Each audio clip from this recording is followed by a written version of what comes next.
अब तो कौवा जी हमारी बेटा भी बड़ा हो चुका है और खर्चा भी बहुत बढ़ गया है, तो अब तो कोई काम धंधा कर लो कौवा जी। अरे गौरी, क्या करूं? कोई मुश्किल काम तो मुझसे होता नहीं है और ना ही सारी जिंदगी मैंने कुछ काम किया है। समय के साथ साथ सब कुछ बदलना पड़ता है।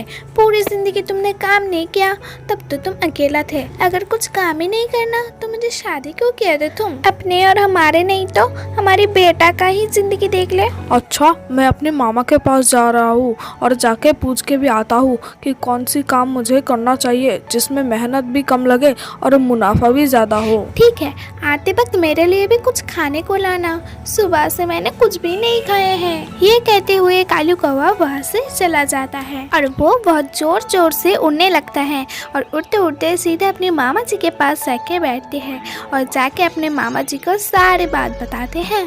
कौवा, मुझे तो कुछ विश्वास ही नहीं हो रहा है कि तुम भी काम करोगे। मामा जी, अगर मैं अभी कोई ना कोई काम नहीं किया तो मेरी पत्नी मुझे छोड़ कर चली जाएगी। देख लो, तो फिर सबसे आसान काम है, तुम कल से सारे पक्षियों के घर में दूध देने की काम शुरू कर लो। आपका क्या मतलब है, मैं दूध वाला बन जाऊं? दिखने में तो इतना बड़ा काम नहीं है ये, लेकिन इस काम में मुनाफा डबल होता है। जितना दूध तुम पास वाली गांव से उठा कर लाते हो, वो दूध लेके तुम सीधा नदी पे चले जाना और दूध के बराबर पानी डाल देना। अब हो गया ना मुनाफा डबल। वाह वाह मामा जी, आपने तो क्या बढ़िया बिजनेस बताया है मुझको। ऐसे में तो मैं 2 दिन में पूरी जंगल के अमीर कौवा बन जाऊंगा। दूध तो हर पक्षियों के घर घर में जरूरत है। शुरू शुरू में पानी थोड़ा कम डालना, लेकिन जब देखना कि ग्राहक पक्का हो जाए तब जितना दूध उतना पानी। मैं सब समझ गया मामा जी। फिर कौवा वहाँ से चला जाता है और शाम भी हो जाती है। कौवा जी, मेरे लिए कुछ भी खाने को नहीं लाए हो? कौवे, बिल्कुल भी टाइम ही नहीं मिला, लेकिन मामा जी ने जिस आइडिया को दिया है ना, वो सुन के मेरी तरह तुम्हारी भी होश उड़ जाएगी। अच्छा, अगर ऐसा है तो जल्दी जल्दी बताओ मुझे। हम अपनी जंगल में पक्षियों के घर में कल से दूध देने की काम करेंगे। ये काम तो इतना बड़ा नहीं है। पहले तो मैं भी ये सोचा था, लेकिन मेरी पूरी बात तो सुनो। अगर 5 किलो दूध में 5 किलो पानी मिला दे तो कैसा होगा ये बिजनेस? अरे, ऐसे में तो हम 5 किलो पानी ही दूध के दाम में बेच देंगे। मामा जी की बात तो सही है। चलो, अब नदी पर सब पक्षी पानी पीने आया होगा, अभी हम उन्हें सबको बताकर आते हैं। ये कहते हुए कौवा और कौवे नदी की दिशा में चले जाती हैं। पक्षियों, कितना ही अच्छा होगा अगर हमारे जंगल में भी एक दूध बेचने वाला रहा तो। कौवी बहन, होना तो चाहिए। पास वाले जंगल में उल्लू ही तो सबके घर घर में घूम घूम के दूध देता है। तो फिर इसलिए तो मैं भी दूध बेचना शुरू कर दिया। कल से पूरे जंगल के घर घर में जाके मैं भी दूध दे के आऊँगा। फिर तो बहुत खुशी की खबर है। अगर 2-4 दाने के बदले घर बैठे बैठे हमें ताज़ा ताज़ा बिना पानी के दूध मिल जाए, उससे ज़्यादा और क्या चाहिए हमें। फिर वो सब वहाँ से चले जाते हैं। अगले रोज कौवा मुँह मकई अंधेरों में ही दूसरे जंगल में जाते हैं और कुछ मकई के दानों के बदले दूध खरीद के अपनी जंगल की दिशाओं में उड़ता है और वो सारे दूध लेके सीधा नदी पे जाता है। अभी तो सुबह सुबह है, कोई देख भी ना रहा है। अभी थोड़ा पानी डाल देता हूँ, लेकिन कितना पानी डालूं? आज तो पहला दिन है, थोड़ा कम ही डालता हूँ। ऐसा कहते हुए कौवा 2 किलो दूध में आधा किलो पानी मिला लेता है और वहाँ से चला जाता है। चिड़िया बहन, मैं कालू दूध वाला, जल्दी से आके दूध ले ले, मुझे आगे भी जाना है। डाल दे कालू भैया, कल से मेरी बर्तन मैं बाहर ही रख दूंगी। अब जब भी आए दूध दे के चले जाना। और दूध की कीमत क्या है? हर रोज की 2 चावल या फिर और कोई फसल। ऐसे कौवा चला जाता है और तोते और बुलबुल के घर में भी वो दूध दे देता है। पापा, आज तो आप मेरे लिए फल लेके आए हो। अब तुम्हारे पापा हर रोज तुम्हारे लिए ऐसे तरह तरह के फल लेके आया करेगा। कैसा रहा आज का पहला दिन? आज पानी थोड़ा कम डाला था दूध में, आहिस्ता आहिस्ता दूध में पानी ज़्यादा मिलाया करूँगा और हमारी मुनाफा भी बढ़ जाएगा। ऐसे ही कुछ दिन चले जाते हैं।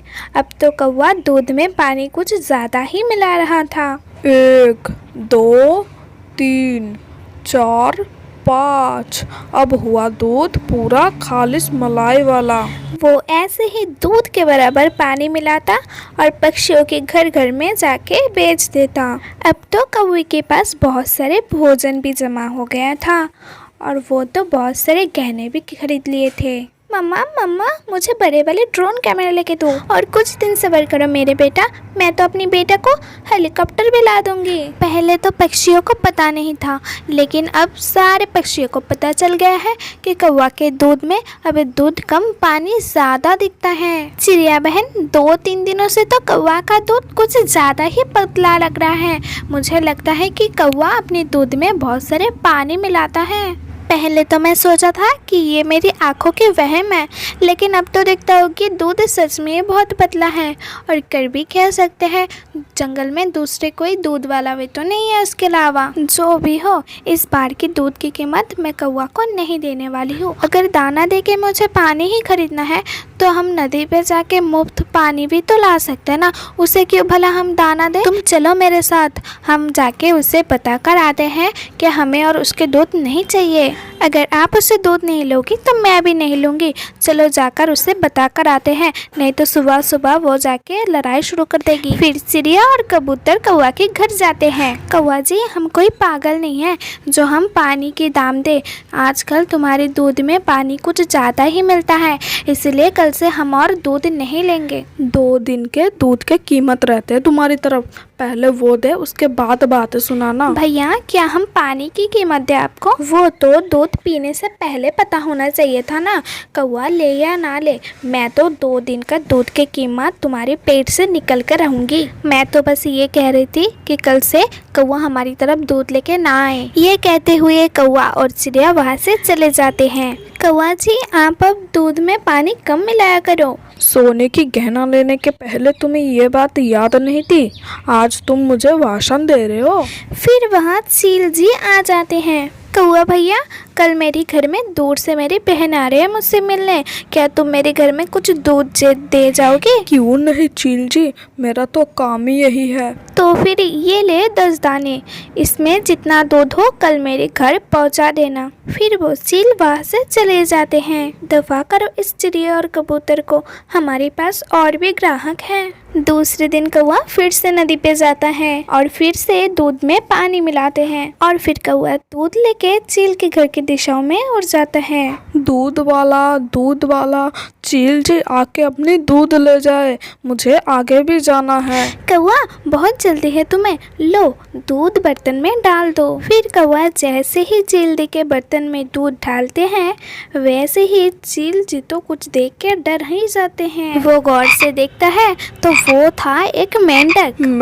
मेंढक? ये कहाँ से आया दूध में? शैतान कौवा, मेंढक कहाँ से आया? ले, मैं तुझे बताता हूँ कहाँ से आया। फिर चील उसे मार मार के उसके पंख ही तोड़ देते हैं। अब डालना फिर मेरे दूध में पानी। तो इस कहानी से हमें सीख मिलती है कि लालच बहुत बुरी चीज़ है। दोस्तों, वीडियो अगर थोड़ी सी भी अच्छी लगी तो वीडियो को लाइक कर देना एंड चैनल को सब्सक्राइब करते जाना।